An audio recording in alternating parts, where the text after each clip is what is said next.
folks, and welcome to the Filmhomework channel. I'm in the woods again, and I want to show you a little project I am making and that you might find interesting. I think one of the most valuable resources is human stupidity in the forest, and well, I will explain this in a second, because I found this little jar here. I already cleaned it up a little bit, not thoroughly enough to store something in it, but just in order to show you and not to be too disgusting. I want to use it to make St. John's wort oil. I foraged for some St. John's wort. I'm a little bit late in the year. This is a glass jar, and they don't make it like this anymore. They're really thick in the glass, and actually the lid is some I think this is some kind of Pertinax or bakelite, I personally find this beautiful, and I will try to bring out this sort of a grain in it, and I will try to bring out the grain with some oil and some polishing, I think. What this doesn't have, however, is something I really need for storing oil in it, and there was some sort of a rubber thingy inside it, but it was rotten, and it just fell apart, and so I disposed of it. A really valuable resource for various reasons, however, is bicycle inner tubing. And what this is really great for, and I will do this with my little Swiss Army knife, and this is the case where scissors come in really handy. You can make little rubber bands from it, and these are really valuable. Just cut off a length. There's a big slit in the tube, which I will make use of, but I always like to think a little ahead, and so the intact part I made 2 rubber bands from, and this is a piece I am left with. And what I want to do now is I want to put the lid on the jar on the inner tube, like so, and cut around with a blade of my knife. I take the big one in order to be capable of having a bit of a more of a distance, and take care not to move the jar. Just fix it like that. You could also mark it off with some sort of a pencil beforehand, but actually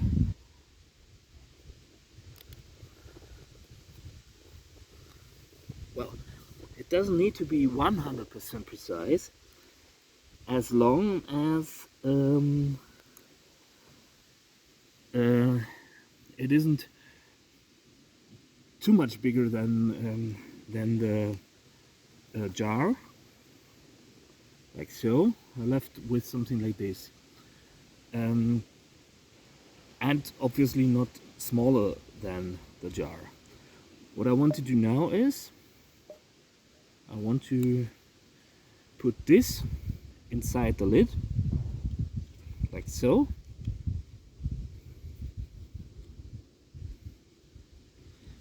Take care to thoroughly and evenly put it in there. You might even want to take some resin or something to glue it in, and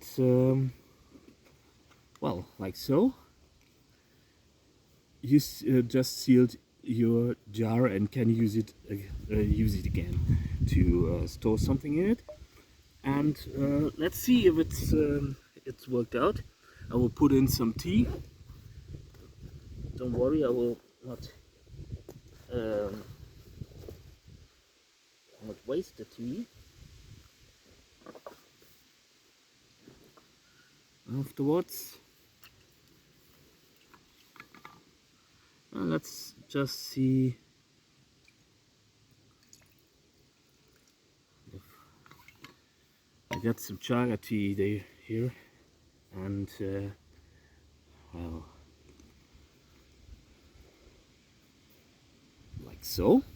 And now we will see whether, and as you can see, the lid is perfectly tight.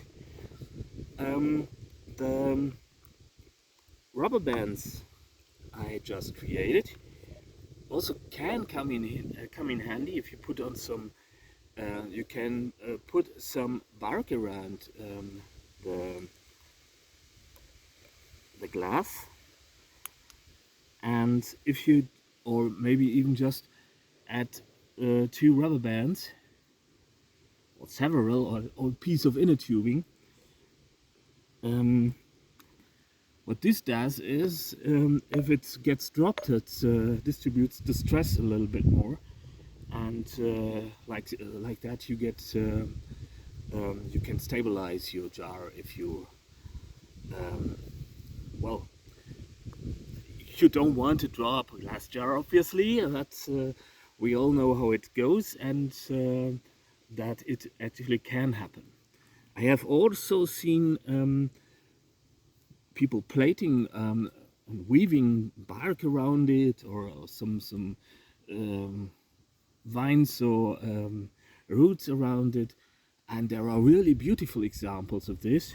And I definitely want to try this, but I'm all crap yet at this sort of trade.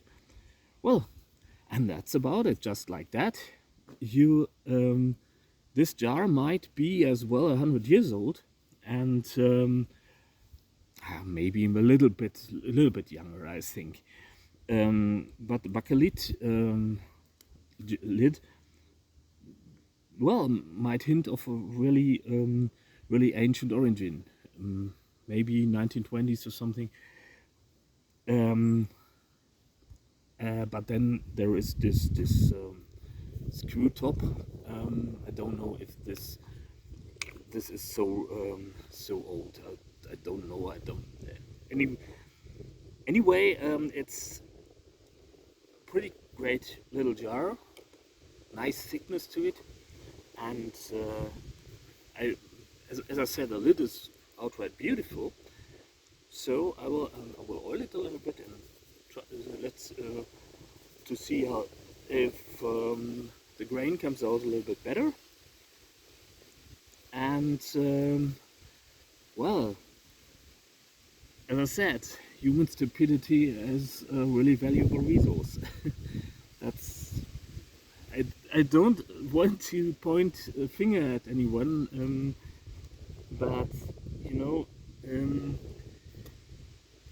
I'm really grateful for people throwing away stuff into the forest, because free stuff for me. And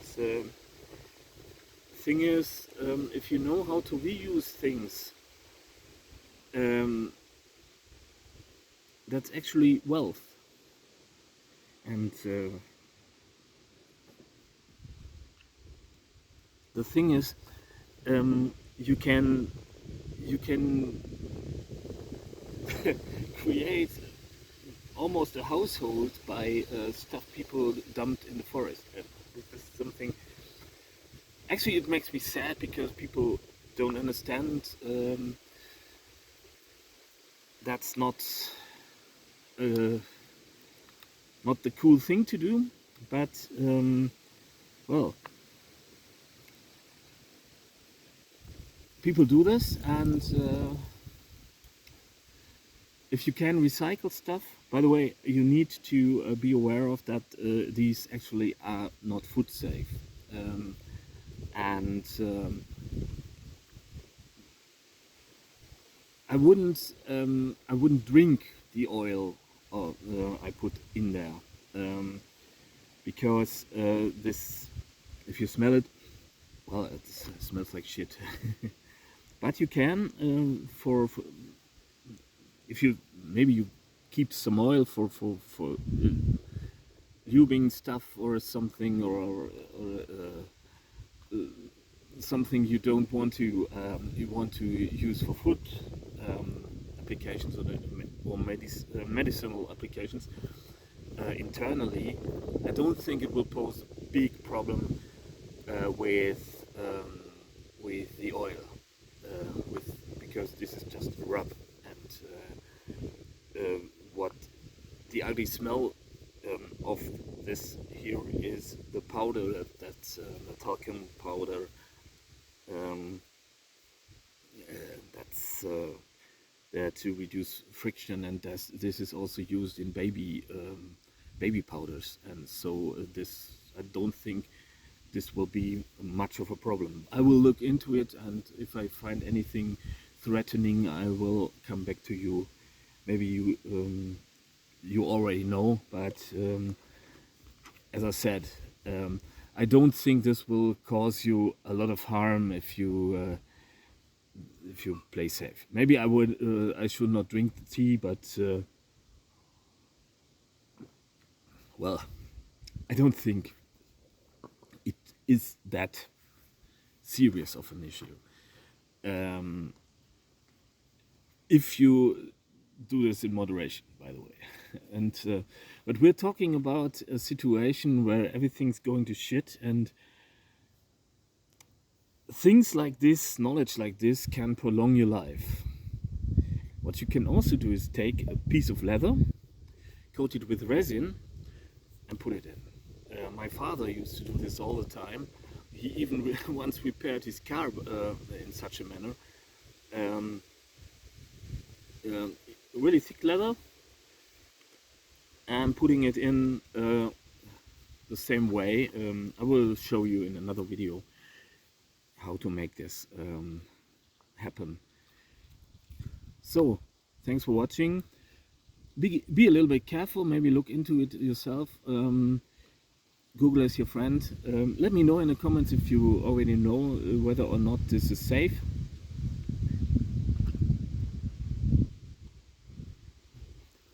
Other than that, I hope it was halfway informative, entertaining, or helpful. Thank you so much for watching, and for dropping by, and for all the subs and likes and comments you are doing. And I try to keep up with replying to your comments. This is something that also matters to me to say. Don't get mad at me if it doesn't work out every time. I appreciate each and every comment, and I read them, and I try at least to like them, but fact is, I'm caring for an elderly person who's not exactly easy, and I really get very little time at the moment, so apologies if you feel a little bit neglected. It's not on purpose. It's I try to catch up to you as soon as possible, but well, this is as soon as possible, and sometimes it's just not possible. Also, this is sort of a hobby or whatever, so I'm not I can't invest so much time at the moment. So as I said, don't get mad at me if it doesn't work out immediately. So it's not out of purpose, because it's just because I need to catch up, because I didn't expect this getting bigger at all. I was expecting always to remain with what have you. What did I have? 8 subscribers or something. So this took me a little bit by surprise. Not that I would be a big channel, and I don't intend to be, as I said, but thank you for your patience. This is what I want to say. Thanks for bearing with me, and I'm just a human being. So, as if you didn't know.